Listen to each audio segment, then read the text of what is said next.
Cette vidéo est faite pour les désespérés de la thérapie. C'est-à-dire, vous faites une route sur vous, vous apprenez plein de choses et puis à un moment, pouf, vous recommencez exactement comme avant. Et vous venez me voir en me disant, ça sert absolument à rien, regarde là. Ou alors, vous croyez que vous avez évolué, vous parlez, je vous dis, ah oui, mais là, ah non, ça c'est fini, c'était avant, tu ne peux pas dire que c'est encore là. Vous connaissez ça, tous ceux qui travaillent sur vous. Eh bien, écoutez, quand vous travaillez dans le schéma occidental, il faut que je vous explique comment ça se passe à l'intérieur de vous, une thérapie.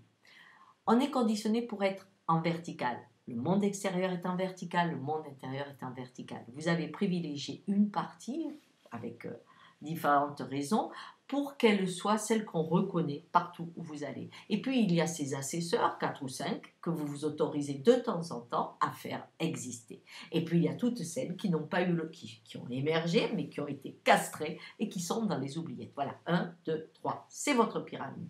Quand vous faites une thérapie, eh bien, on commence à diminuer l'impact de celle qui est unique pour permettre aux accesseurs aussi d'apporter leur richesse et d'exister un peu plus souvent. Et on commence à faire sortir les possibles des oubliettes. Ce qui fait que votre personnage prend une autre couleur, une autre forme, ose diverses choses. Mais quand un événement arrive, qui soit traumatisant, hop, hop, on dit chasser le naturel, il se remet en galop. Très souvent, la partie qui avait l'habitude de diriger, hop, elle revient et elle reprend les rênes. Bien. Ce schéma-là, donc, est connu, traditionnel. Mais ça se passe parce qu'on est toujours conditionné comme ça. Quand vous faites un travail avec moi et qu'on aborde le schéma amérindien, on aborde tout de suite la mise en place du cercle.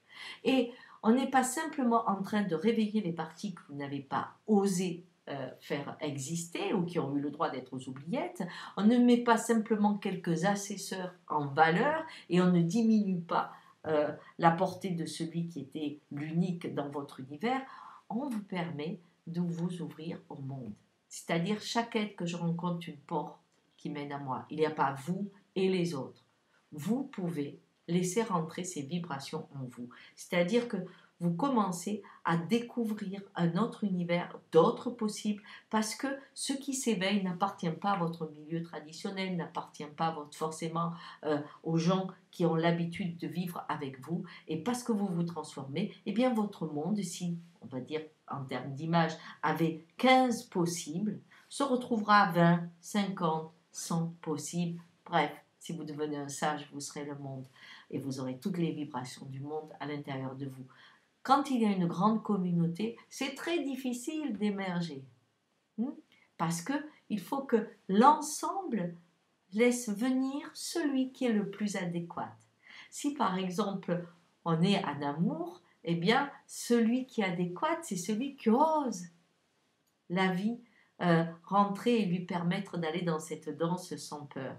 Si je suis agressée, c'est celui qui va regarder comment il peut contrôler la situation qui va apparaître. Mais c'est ce mouvement éternel de quelle est la part de nous qui est la mieux capable d'assurer l'événement extérieur qui nous est proposé. Et cela, plus vous avez de monde, plus vous avez de possibles, moins il y en a un qui est toujours l'unique.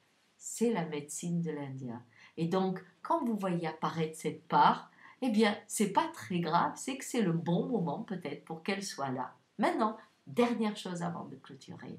Si j'ai été considérée comme nulle parce que trop différent à l'école, et que par une autre voie, je fasse une réussite étonnante, comme c'est arrivé à beaucoup, et que je sois récompensée officiellement par un Nobel ou un prix, il est évident qu'à ce moment de gloire, la partie nulle va apparaître.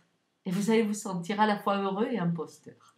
Eh bien, c'est parce que ces deux parts sont sœurs jumelles.